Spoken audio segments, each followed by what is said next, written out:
In its quest to provide an open forum for discussion of controversial issues, this station allows hosts and their guests to express themselves without any significant censorship. You are advised that any view expressed by the host or their guest are not necessarily the views of the owners or management of TogiNet Radio, Togi Entertainment, or the Owners Group, Inc.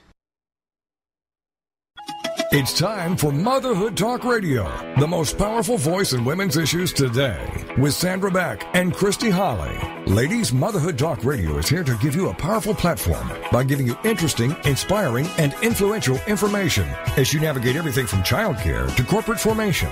Motherhood Talk Radio has interviews with best-selling authors, gurus of happiness, and women of interest who every single day make our world a better place for our families.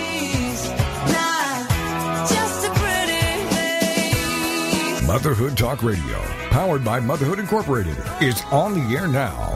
Moms, this really is your show. Motherhood Talk Radio. And now, here are your hosts, Sandra Beck and Christy Holly. Hey, mamas, this is Sandra Beck, and I'm here with a very svelte, sweaty, but svelte, Christy Holly, because the kids are back in school, and what does that mean at 8:30? That means that we are going to walk. We are going to walk the canyon. We are going to hike the canyon. Now, for those of you not living in sunny, warm Southern California, we live in a very mountainous area. And, Christy, you hiked you hiked a lot yesterday. I did, and I didn't. 7 miles. Yeah, 7.5. 7.5. Just saying. It wasn't on purpose. I wanted to just do 5, and then it ended up being 7.5. Now, why is that? I mean, you have your pedometer, and I have walked with you. We'll tell about our walking at night with headlamps later on. You know what? I didn't want to do it, and I called you to see if you wanted to go with me, and I couldn't. I was at the grocery store. I couldn't get a hold of you, so I made myself go. You did. And you texted me you were the slowest hiker ever. I know. I might as well have been going backwards. I swear. Yes, because it ended up getting warmer earlier than I anticipated. Hot. I am sunburned. And you were wearing all black because we want to absorb as much heat as possible when we're hiking. That's right. I wanted to look so skinny. Yes. I went up the hills, and I do like a challenge when I go walking or exercise. So I see the steepest hill, and I want to go up it, and then I want to go back down it. But this time I got confused, and I also saw hills that I wanted to go up that seemed very steep, and they were really steep. I mean, I had to literally at some points, lean my front of my body forward to get my legs to move. I mean, it was... Yeah, they're steep. It was pretty torturous, I have to say. I'm so glad I wasn't there. And I was so salty. I mean, I don't know what that means exactly, but... Yeah, I mean, I was like... You're ready to have a heart attack, I guess. We should get Rona on here. I don't know what that means. I was so sweaty. I might as well have been marinating in the ocean. I swear. But you had plenty of water, right? Well, I had a big jug of it, and I totally, ran out on the very bottom of your street, which is not, it's... Yeah, it's kind of winding. And I stopped at your parents' old house just to see if maybe they pass out on the grass. Maybe they turned the water back on by any slim chance. Nope. I mean, no. I mean, I walked all the way over there. I would. So anyhow, well, I am very proud of you because that's the second walk. I was able to join you on your first walk of the fall because it's too hot in the summer to hike here. But now we're getting into fall, so it's really good. And I got to tell you, though, I was sore from that hike the two of us took. I mean, it's a whole different muscle group. Even though I go to the gym 4 or 5 times a week, it was daunting. I know it was. I was sore too from my hips. I'm like, what is going on? Yeah, and even there was a guy that told me there was loose dogs at the bottom where I was about to go. And I was thinking, well, I'm going to have to get eaten because I can't run. I had no energy. I was like, I looked back up the hill thinking, well, if the dogs could just like bite my midsection, the back of my thighs, under my arms, where you get that little bit of skin there, each side, like liposuction by canine. For free.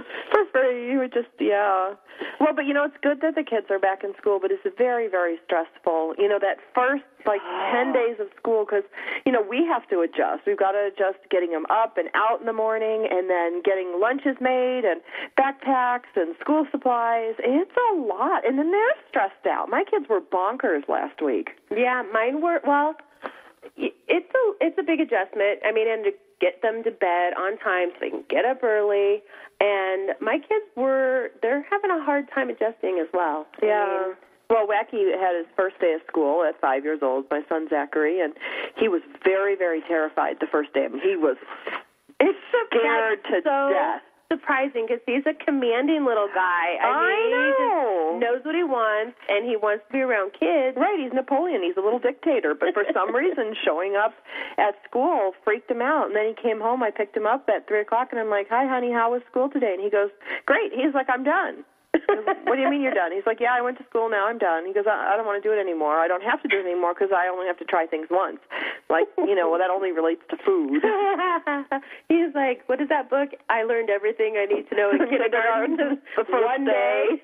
That's your son. That is. But, yeah, it's been stressful to get that adjustment back. And, and even, it's like, it's just an adjustment. And, and Zach was so funny because he looked at me and he goes, Mom, I had to sit in my seat all day. And I said, you couldn't get it up at all? He goes, well, for recess and lunch. That's a long day. He's not used to that. No, he's not. I mean, I would have a hard time with that. Absolutely. Can you imagine you or me, or Rick or Doris going and saying, we got to sit in this chair for 8 hours? Yeah. No. Yeah, not going to happen. No. Not going to happen.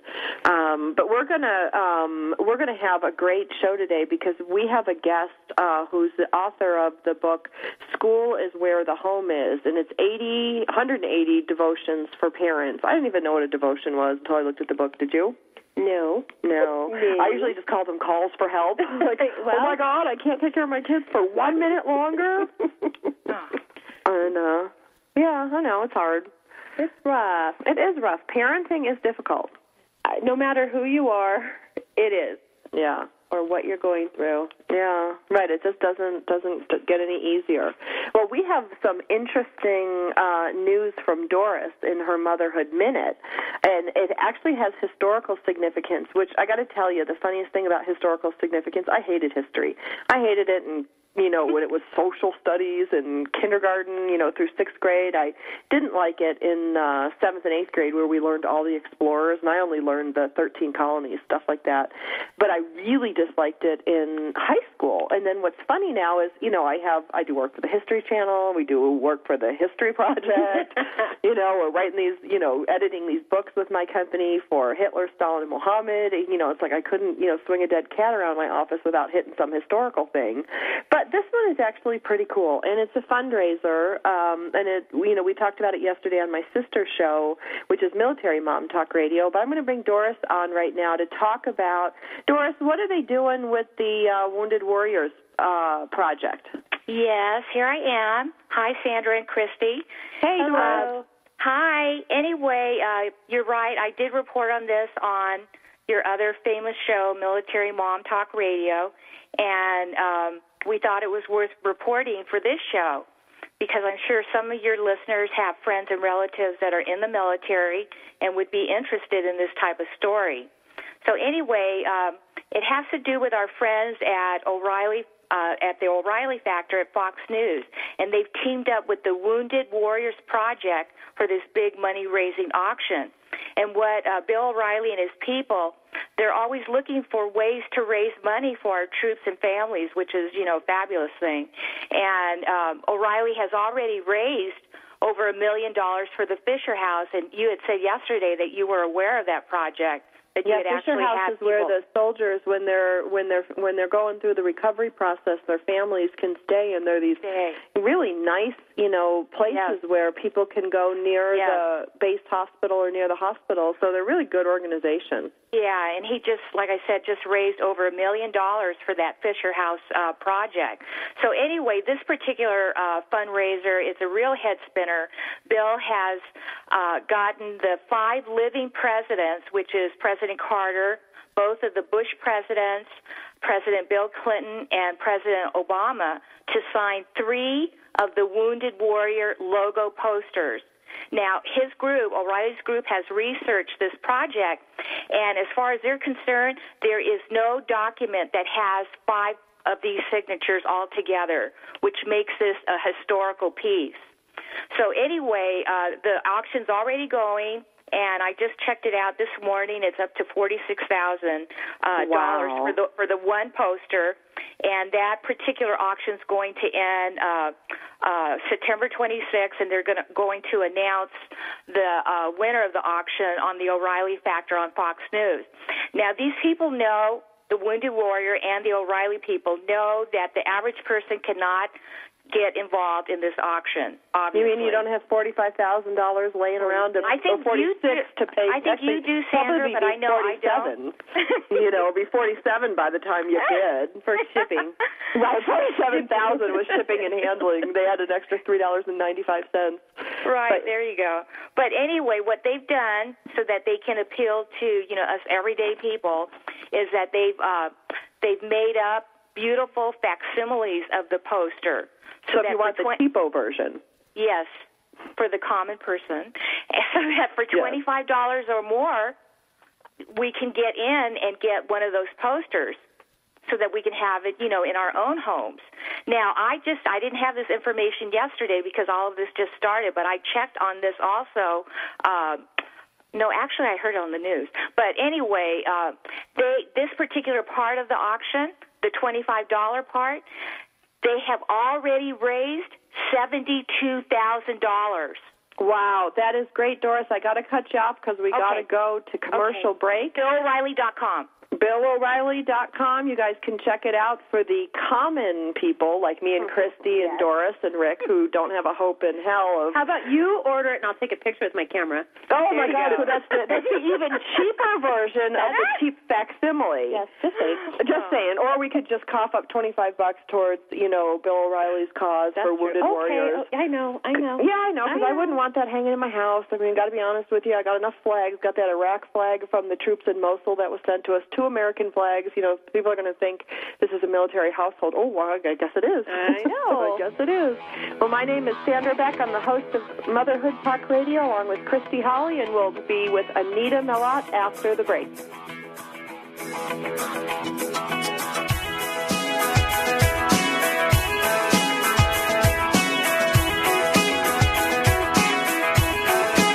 Mom, here's your show, Motherhood Talk Radio, giving you interesting, inspiring, and influential information as you navigate everything from childcare to corporate formation. This is Motherhood Talk Radio, and we'll be right back after these.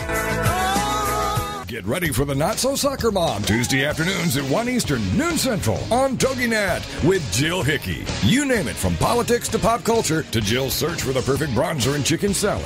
The Not So Soccer Mom will weigh in on it all. The sentence, "I have no opinion about that," is one that Jill has never uttered. Everybody loves Jill.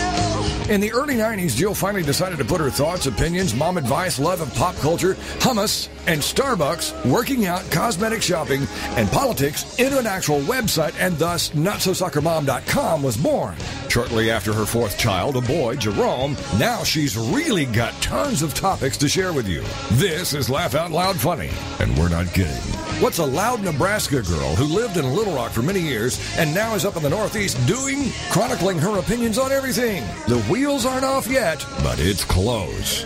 It's the Not So Soccer Mom with Jill Hickey, Tuesday afternoons at 1 Eastern, noon Central, on TogiNet.com. Want to be challenged in a powerful way to leap beyond what you think is possible? Then join us Mondays for the Leah Jansen Show. Every Monday at 10 a.m., 9 a.m. Central on TogiNet.com with Leah Jansen. Listen live as life coach Leah uses her coaching skills to give you the tools you need to take action and create momentum. You are encouraged to call in and share your greatest fears, challenges, and obstacles. And then listen as Leah obliterates those barriers to success. For more on Leah and the show, check out her website, LeahJansen.com. That's Leah, LeahJantzen.com. Spend 1 hour with Leah, and you'll be captivated by her energy, enthusiasm, and magnetism. You'll quickly become addicted to her positive attitude and make it happen mentality. Ready for a life-changing, mood-altering show? Then get ready for Leah Jansen and listen live to The Leah Jansen Show every Monday morning at 10 a.m., 9 a.m. Central on TogiNet.com. Welcome back to Motherhood Talk Radio, the most powerful voice in women's issues. For more information, check out the website, motherhoodtalkradio.com. Now, let's get back to the show with your hosts, Sandra Beck and Christy Holly. Hey, mamas, this is Sandra Beck. I'm here with Christy Holly, and Doris Rivas-Brecky bought us our Motherhood Minute. And that was what, BillO'Reilly.com, Doris? Yes, ma'am. Yes, we got to go there and cough up $25 for a good cause. Yes, we do. Yes, after you paid for the Scholastic Book Fair, the music program, soccer shoes. What else did we have? Well, there's a whole giant envelope full of fun things. Oh, did you get that envelope of crap from the school? I got 3 of them. I have 2 kids and I got 3 of them. Parker brought it home 2 times. You know, there was not one thing in that school fundraiser stuff that I wanted. I mean, it was just crap. Yeah, not me either. Yeah, it's like no wonder we're fat Americans. I mean, there was chocolates and I would never pizza. order chocolate from. Well, I'm gonna get on my soapbox right now because here's the thing that I object to with fundraising. Now, you know me, I'm very philanthropic. I give a lot to charity. I volunteer for a lot of charities. Yes. I do write a check to our local school in lieu of buying all this stuff that I don't want because it's overpriced. And where does all that money go to? It goes to the product, to the manufacturers, and then only a very small portion if it goes to the school. So I'm sure I'm going to get a lot of hate mail for this. But no, I don't. I think this is good information. I would rather give a check to the school, right to the school district, right to the school, or even 2 years ago I bought a printer. Last year I brought scissors, toner cartridges, and paper cutter. Mm-hmm. And then the first year, I forget what I bought, but it was a bunch of things from Staples that the school needed that wasn't in their budget. That, at least I know, every dollar is going to the school district and not to some third-party company who's making a donation on their behalf. So I'm spending $10 to give to and getting some, the only thing I even remotely liked was the whisk with the egghead on it, because it was funny, but it was like $13. Yep. Now they have ones with cows on them. Right, and you know what? I can go to Ross and get the same thing for $3. I can still make a $10 donation to the school and break even. Right. But that's not the point. Yeah, so I'm gonna buzz in right now to encourage moms listening today to not buy the crap that the school is selling, but to make a donation or to go to the principal's office and say, what is it you need? And that way 100% of it goes to your kid's school. That's right. And not divided among the schools in the district. Yep. It goes directly to your child. Right, and for me, I did it right to the classroom. I went in, the teacher had, 2 printers. I'm like, what are the toner cartridges numbers? That will help them out. Reams of paper, scissors, different things, glue sticks, all these things that add up. To me, I would rather do that and feel more in control of my hard-earned money and where I choose to give it.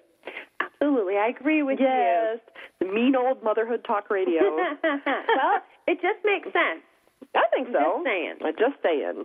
So, okay, we have a guest today, Christy, after my soapbox, and she is the author of School is Where the Home Is. And now we have not had a homeschooling show on here, but we have teased Rick, our segment producer, pretty much unmercifully for his homeschool experience, because that's what we do here. But this book is called School is Where the Home Is, 180 Devotions for Parents. Now, I didn't know what a devotion was, so I looked it up on the Internet. And? Well, devotion vodka came up. So says, get devoted to Devotion Vodka. Seriously, that's what came up. But what they do for Devotion Vodka is that they, of course, tell us how to pronounce it, because clearly in the United States we're illiterate and we can't read the word devotion. Right. Which if we were homeschooled, maybe we could. That's right. But it means commitment, dedication, and determination. I got to tell you, I got nothing. I got nothing out of the title. I got nothing out of the devotion. So I think we should have the author explain to us what these things are. Yes, please. What do you think? Absolutely. Anita, are you with us today? Hello. Yeah, not anymore. Not anymore.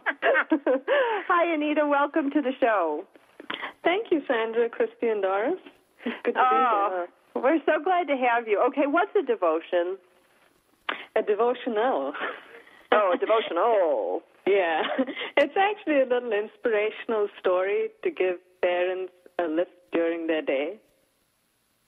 It's based on scripture. It can be an anecdotal story, but it's something that inspires and encourages parents to keep going.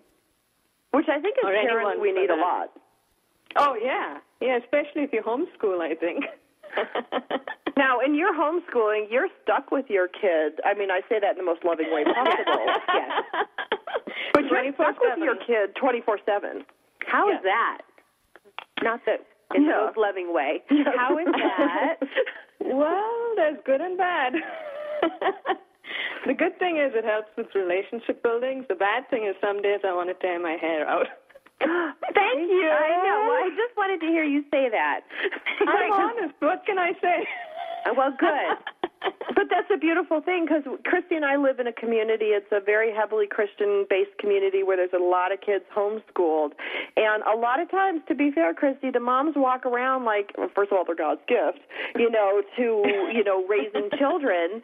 And, Christy and I look at each other and go, I want to kill my kid. Yeah, I want to kill my kid, too. And we really don't want to kill them. But raising kids is difficult. It is.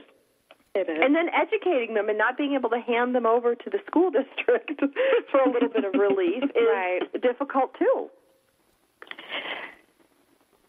I agree. But, I think each family has to, decide what works for their family. And I see nothing wrong with someone needing to go to school, whether public or private. In fact, my little one just started preschool a couple of weeks ago. She's attending a preschool, and it's good for her because she's just a little tornado, and I can't cope. Well, and I love that you give permission to moms, because this is my beef, and Christy, I don't know if you feel the same, but my beef is the mother should be able to decide what's best for her kids. So if you think homeschooling is best, or you think, cottage schools, or, there's a whole bunch of different types of education, or homeschooling, or a variety of the two, that should be your prerogative to do that without judgment. Right. Yes, exactly. But we don't hear that a lot. Well, I guess some people have called me an uncommitted homeschooler because I say that. But it's the truth. I believe God created everyone unique, and one size doesn't fit all. So you see what works for your family and for each child and their personalities and learning styles, and go with that. And there's no condemnation, no judgment if you don't homeschool. Now, do you have two children? I do. And do you find that do your kids need different educational environments to thrive? Yes. My older girl, whom I have homeschooled since kindergarten, loves to be homeschooled. And her learning style is more classical in the sense she loves to read. She loves the narrative form of study. And so homeschooling kind of suits her temperament as well. My younger one, she's just a bundle of energy. She's a tornado. She's a feisty little thing. And frankly, I can't cope with her. She will not sit down. She will not listen to me. She just needs to be with people all the time, and homeschooling doesn't help her with that. See, and that to me is so amazing because a lot of parents choose kind of the cookie-cutter approach, one size fits all for all kids that come through the system. And, you know, you recognize that your kids have different needs because I'm looking at Christy and she's looking at me and I'm like, Max would be really good being homeschooled, my older son, because he does. He's kind of off to himself. He gets overwhelmed when there's a lot of people. He's exhausted from school at the end of the day because of the social interaction, not the work. And then my little one, Zachary, who we call Wacky, I mean, this summer, Anita, it was bad. It was bad. It was bad. If Rick wasn't working here to relieve me of some of that, it was going to be go time, and it would be a 40-year-old versus a 5-year-old. And honestly, I can't tell you who was going to win. This is funny, but my husband told me, he said, Anita, I think you really should put the little one in preschool. And I thought, I'm a homeschooling mom. How do I do that? And so eventually I landed up at the preschool and registered the little one. And I registered her for the 2-day-a-week program. Well, the first day I dropped her off and she came back, woke up the next morning, and she had a meltdown because she wasn't going to school that day. She's in 5 days, probably. Yep, she's in 5 days now, right? And this morning we were having a prayer time before I took her to preschool, and I was like, Lord, please keep Asha safe at preschool. And she's like, yeah, go to school. But, I think that's really important, Anita, because sometimes I think there's like the homeschool contingency and then there's the traditional school contingency, and it's almost like never the twain shall meet. It's like I'm either 100% homeschooling and I don't support the school system and I can do better, or I think I can do whatever their mentality is. And then you've got the other group that's like, this is just not an option for me. And you seem to be juggling in the middle, which I guess that's why you called yourself the non-committed homeschooler. Well, that's what others have called me. And do you agree that with moms it's very competitive with whether you homeschool or not? What do you mean by competitive? Well, I think that each group kind of subtly or not so subtly thinks that their way is completely right, and there's some judgment on people who, kind of bet for the other team, whether you're a homeschooler or not homeschooler. I've seen that, yes. Yeah, because I think as moms, women are competitive. Yeah.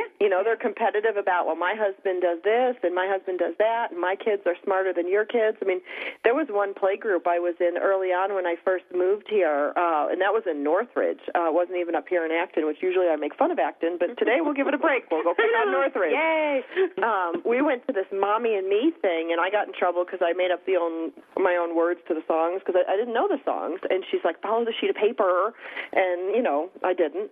And but they were all about, my kid walked earlier than your kid, my kid was diaper trained before your kid, my kid had a vocabulary of 512 words by 6 months old. I mean, it gets bad.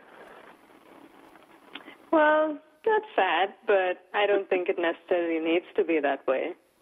No, I think if we, that's what I like about you and what I like about, in putting together your school is where the home is, that you were quite upfront in your marketing about, oh my gosh, we're going to break. Missed that one. We'll catch you back after the break. Okay.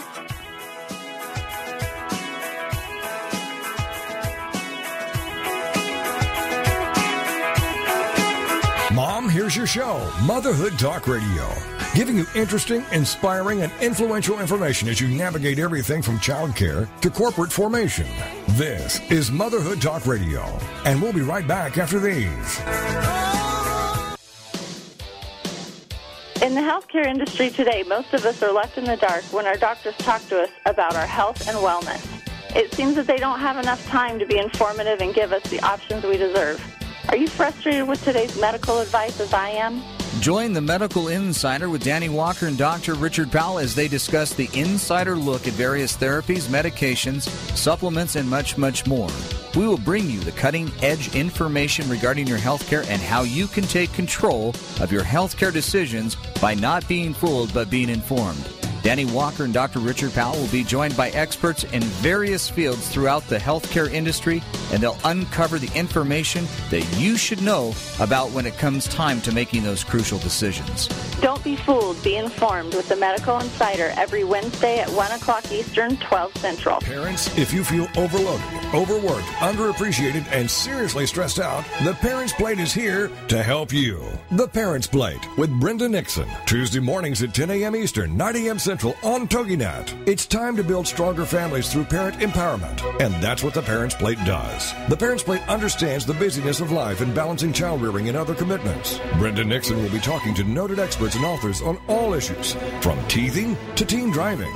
Brenda Nixon is a nationally recognized speaker to parents and child care professionals and author of the award-winning The Birth to 5 book. From Fox 4 in Kansas City to schools and synagogues to businesses to bookstores, conferences to churches, audiences rave that Brenda engages, educates, and encourages. For more information on Brenda and her books, check out her website, brendanixon.com. The Parents Plate is loaded with information and affirmation.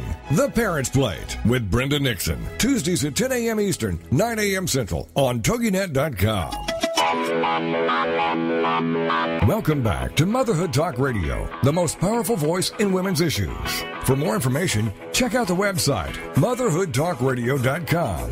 Now, let's get back to the show with your hosts, Sandra Beck and Christy Holly. Hey, mamas, this is Sandra Beck, and I'm here with Christy Holly, and our guest today is Anita Mellott, and she wrote the book, School is Where the Home Is, 180 Devotions for Parents.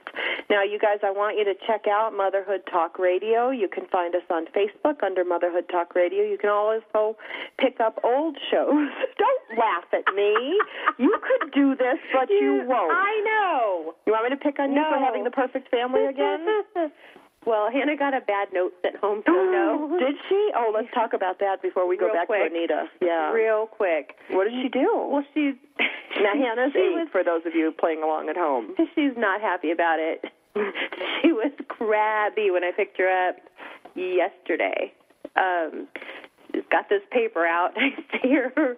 She gets in the car, and she's just mad. And then I'm like, what is wrong? And she's like, Miss Woman sent home a note. Oh, no. Like, uh-oh. And so it says, Hannah has not been completing her classwork. Is that, has, underlined, not. Is this normal for her? And I'm like, uh-oh. Well, it might be a little normal because she gets distracted very easily.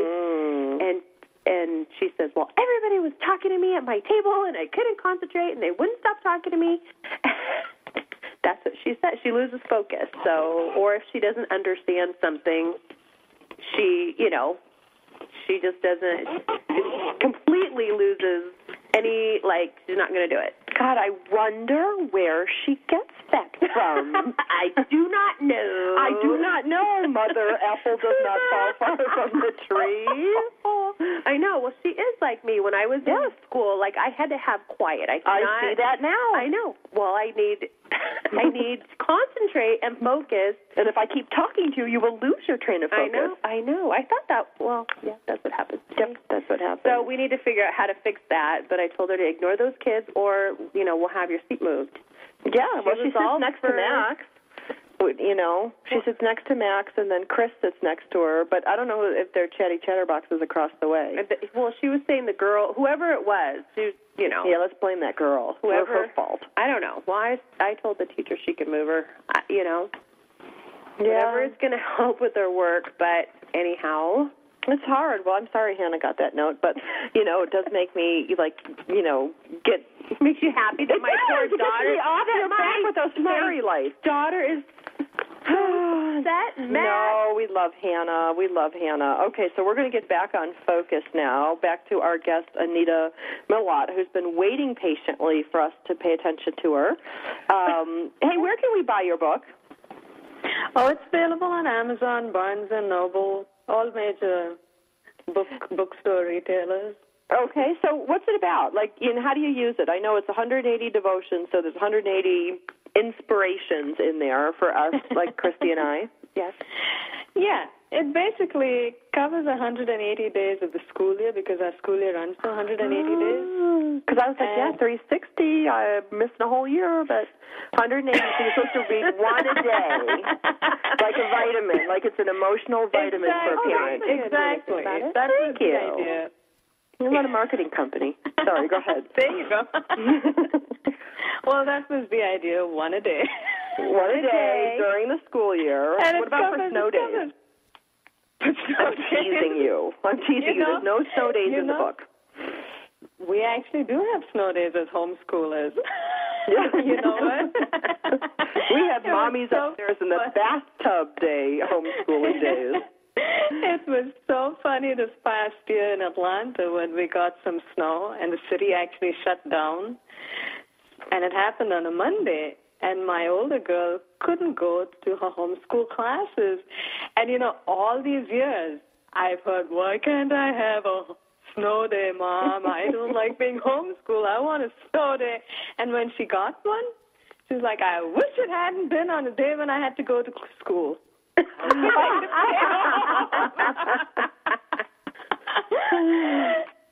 kids, can't satisfy them either way. So let me ask you, when you talk about can't satisfy them either way, you put a lot of your personal life into this book. There's little snippets, like I remember the one about when you're going to India after your dad passed away. I mean, some of them are funny, some of them are really sad. Can you really win homeschooling? I mean, or is it just like any other thing where it's like there's good days and bad days? For me personally, there are good days and bad days. I don't know about other homeschoolers, but I'll be honest. We have good days and we have bad days. And for me, it's constantly choosing which battle to fight. So what's your biggest battle? Oh, right now I'm working on building a good relationship with my teenager or maintaining open communication. And so when it comes down to should I hand her paper back and tell her to re-edit it, or do I battle with her about cleaning her room? Which one do I choose? That's true, because how do you switch hats from being the teacher to being the mom as opposed to just going, all right, re-edit that document, brush your teeth, clean your room, and, finish that Chaucer poem by tomorrow morning? That's a whole lot of instruction. It is. It used to be easier when she was younger because one of the things we did was we had a separate room as our homeschool room. So the minute Mommy stepped into that room, Mommy was teacher. These days, the boundaries aren't that clear-cut because I'm constantly switching hats. It's hard, but it's also good. Do you find, when you talk about the constantly switching hats, you've got an older daughter now, so she probably works more independently. So you're doing other things, like you might be cooking dinner in the kitchen or folding laundry or doing something like that. So she's still in homeschool mode while you're back in mom mode. How does that work? We actually developed a little system last year because we decided, and she wanted on her own to become more independent with learning and school. So we kind of check in with each other before and after each subject hour. For example, if she's doing Latin first thing in the morning, I go over what she's supposed to do during that hour, and then she goes up to her room and she works on her Latin, comes back down again, and then I review her flashcards or check her translations, make sure she knows her declensions, that kind of thing. That's the system we have. So that keeps both of us accountable. I know what's going on, and I make sure her work is done. And in between that, I can do stuff around the house. So when my toddler's at home, it's a blur then. Yeah. She constantly wants attention. And she's jumping on my lap and pulling books down, and, the markers are gone, and she's scribbling on the wall, and, usual stuff. Right, being everything the toddler. So why did you write this book? Why? You're clearly busy. You've got a toddler, you've got a teen, you're homeschooling. For crying out loud, you have time to write a book. You write a book, you write a good book. It's available everywhere.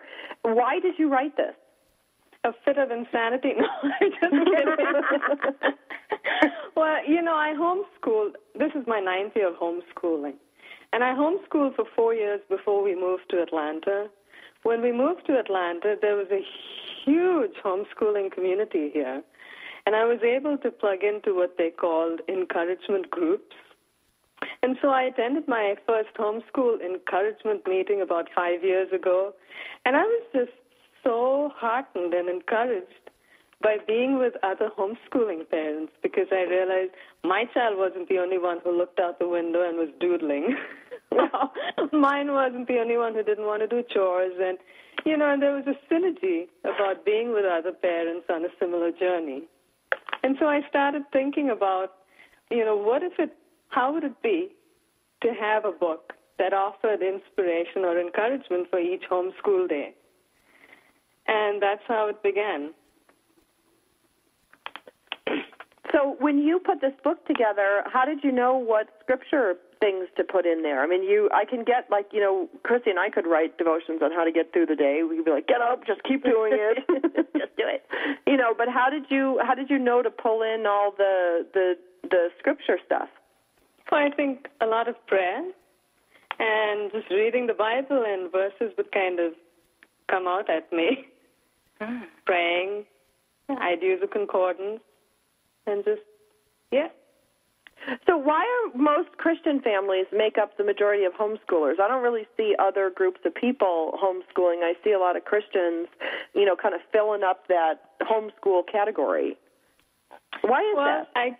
I don't know. I mean, I can only speak from my perspective. And I had no idea. I had no desire to homeschool. It was the furthest thing from my mind. And after we had our older girl, I was going to go back to my career. And somehow, my husband and I just had the sense that we needed to homeschool. And so all I can say is it's a faith-based decision, just a calling or a sense of this is what God has for your family right now. And on the other hand, as my daughter tells me, my older girl tells me, Mom, if God really wants you to homeschool the little one, he'll have to write it on the wall.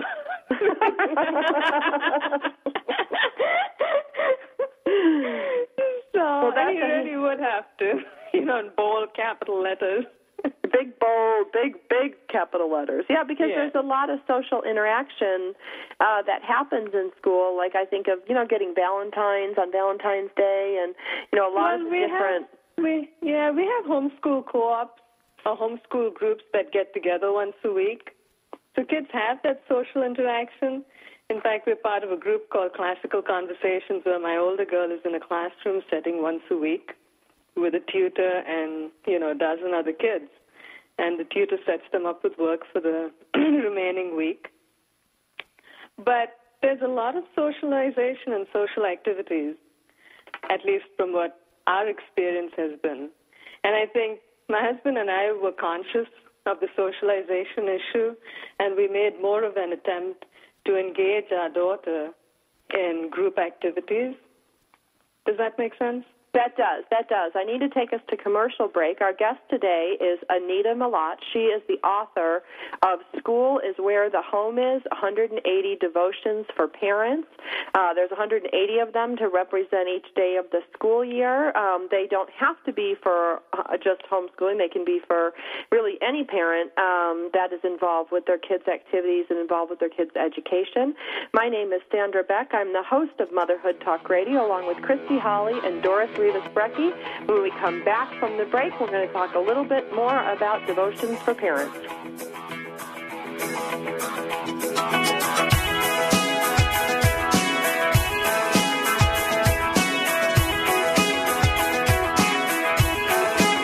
Mom, here's your show, Motherhood Talk Radio, giving you interesting, inspiring, and influential information as you navigate everything from childcare to corporate formation. This is Motherhood Talk Radio, and we'll be right back after these. I am not the woman I used to be. I'm free with Minister Diane Jones. Monday nights at 10, 9 Central on TogiNet. This is your chance, ladies, to hear stories of hope and healing from someone who's been there. Someone who has fought back from the horrors of incest. Minister Diane's innocence was stolen from her in the land of alcoholism and mental illness, which led to her being emotionally, physically, and sexually abused by her parents. Yet in spite of this trauma, she has gone on to become a successful wife, mother, registered nurse, and minister of the gospel of Jesus Christ. I'm Not the Woman I Used to Be, I'm Free is a straight-up show to enlighten you and to lighten your load. Do not let the weight of this world or the things that have happened to you control your life. For more on the show and Diane and her book, The Story of Me, email her directly from her show page here on TogiNet. Then, join us for I'm Not the Woman I Used to Be, I'm Free, with Minister Diane Jones, Monday nights at 10, 9 Central on TogiNet.com. Do holidays and celebrations get you down and leave you feeling frazzled? Then join Sandy Fowler and her guests on Heart-Filled Holidays every Monday at noon, 11 a.m. Central on TogiNet.com. Sandy will help you discover the secrets to having the celebrations you've always dreamed of while adding fun and meaning to your life. From Valentine's Day to Christmas to special family events, Sandy Fowler will show you how to put the fun and meaning back into those special days by taking a look at what we can do to turn the upcoming holidays into cherished memories and show us how to allow it to intertwine with everyday life. For more on the show, Sandy, and to receive Sandy's Holiday Happiness booklet, go to heartfilledholidays.com. Then get set to discover the secrets to creating happy holidays and happy everydays by joining Sandy Fowler and her guests on Heart-Filled Holidays every Monday at noon Eastern Standard Time on TogiNet.com. Welcome back to Motherhood Talk Radio, the most powerful voice in women's issues. For more information, check out the website, motherhoodtalkradio.com. Now, let's get back to the show with your hosts, Sandra Beck and Christy Holly. Hey, mamas, this is Sandra Beck, and I'm here with Christy Holly. Christy? Yes? You're going to homeschool your kids next year. What would you do if I told you that? I would die. I would die because I would go crazy probably.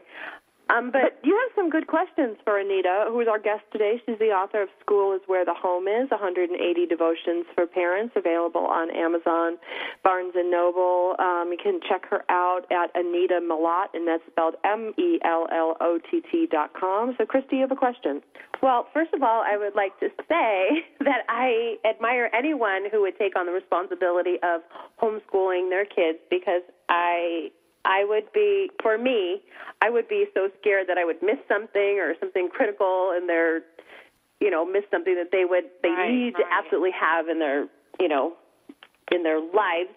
But what I want to know is, what is a typical day like of homeschooling? Like, do you guys wake up at 8 o'clock? Does she go to school at 9? I mean, does she have a little break? Does she get dressed? What is it really like, a typical day? Okay.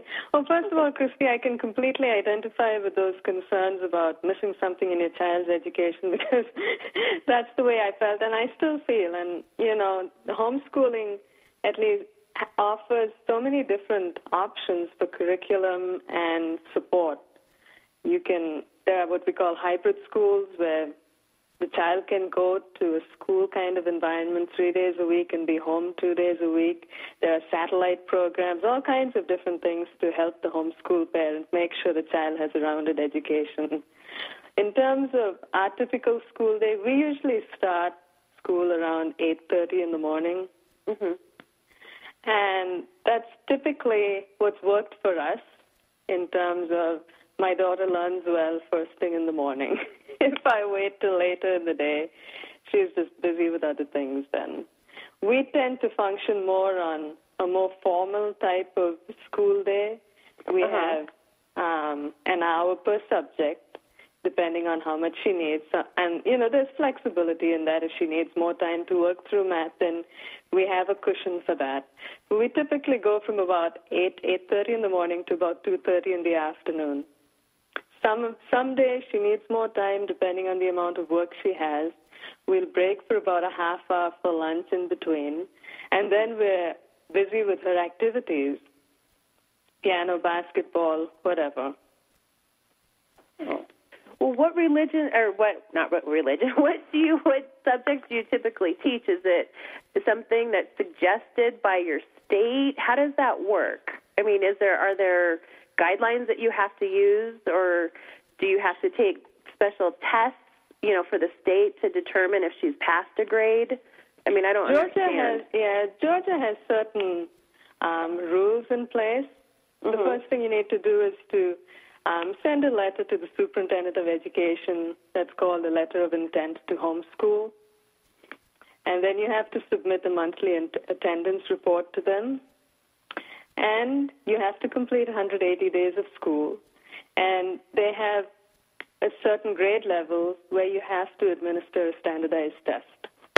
I give my child a standardized test every year just to make sure I know what's going on with her, to find areas that may need more work or not. So that keeps me accountable.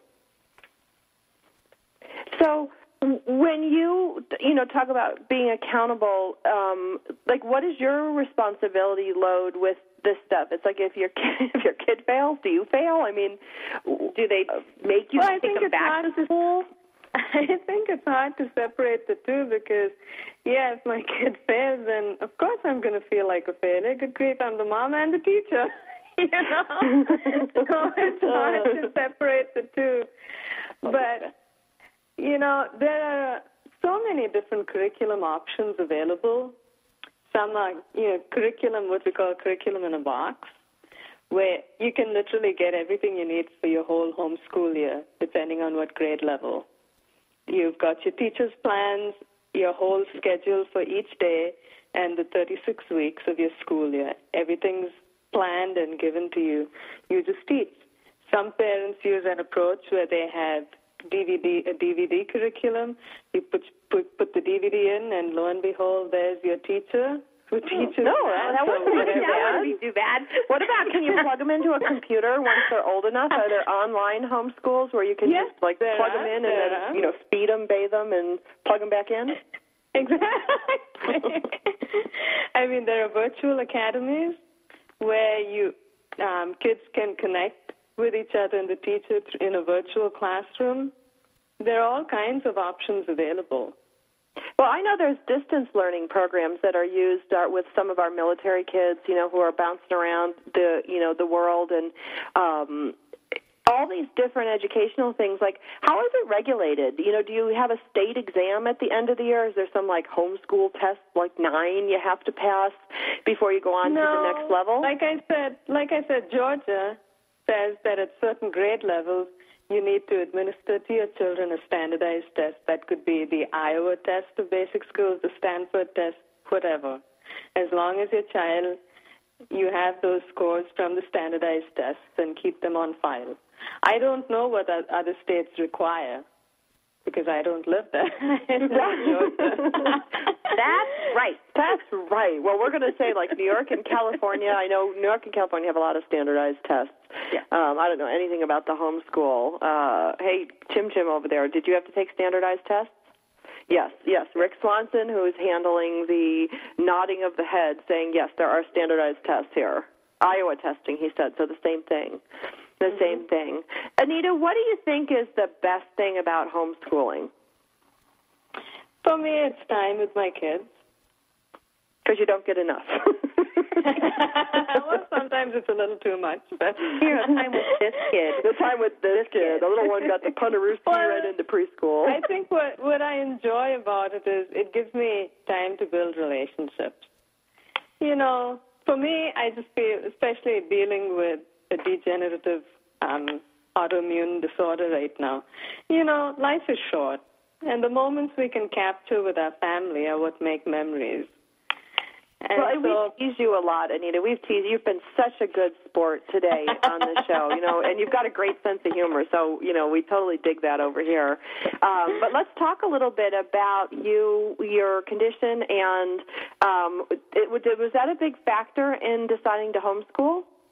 No, because it's something it's just a recent diagnosis. I've been struggling with an eye problem called iritis for about 2 years now, and that that was a manifestation of some kind of inflammation in my body, and apparently the inflammation is all over my body right now. So I'm taking chemotherapy medication to help curb that inflammation, but then I have the side effects of chemo in addition. Oh. So it's been a rough couple of months. Well, you know what? We're sending you lots of healing energy and, lots of well wishes. And, everybody listening in today, get out that devotional book she wrote, read it so she can pay her chemo medication. Sandra. Stuff really adds up. I know, Doris. You know I have to come up with some really, really insensitive off-color things for every show. Yes. So what would your advice be, Anita, for somebody thinking about homeschooling, like Christy and I, who have no idea what we're doing raising children as a general rule? Right. I don't think anybody does. It's one of those things you learn as you go along, right? What would be your best advice for one of the moms listening today who's considering homeschooling? Well, I would say, connect with another homeschooler if you can, because they have a wealth of information.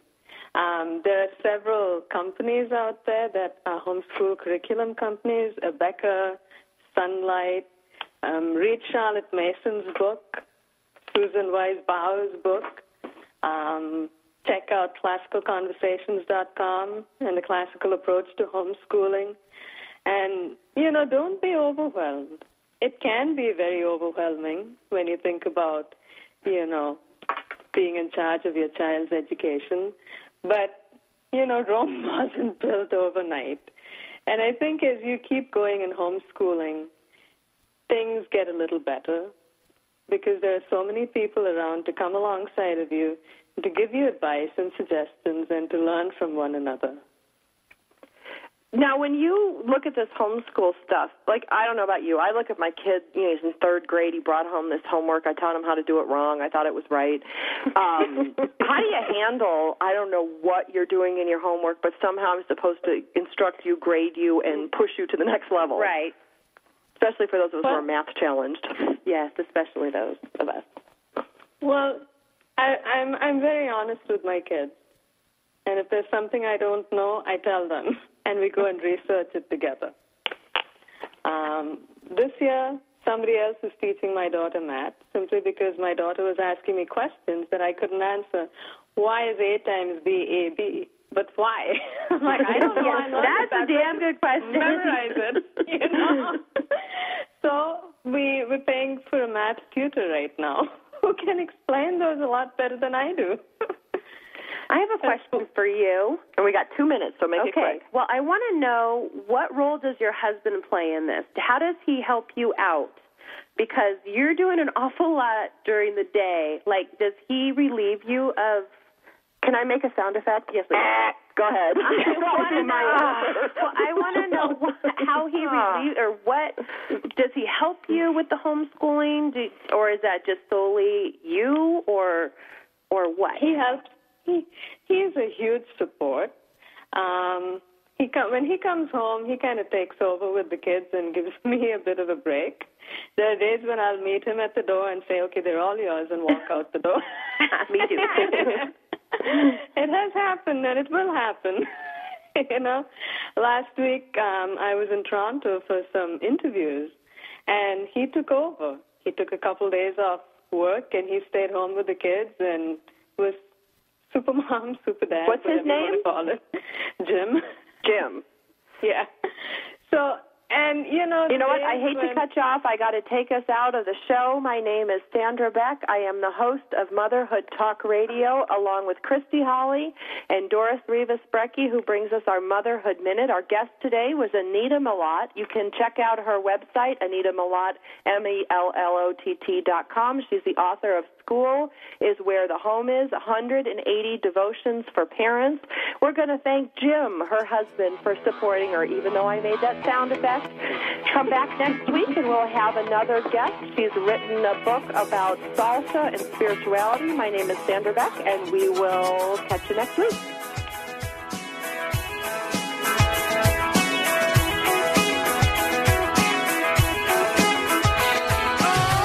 thank you for being a part of Motherhood Talk Radio with Sandra Beck and Christy Holly on TogiNet.com. Join us every Tuesday as we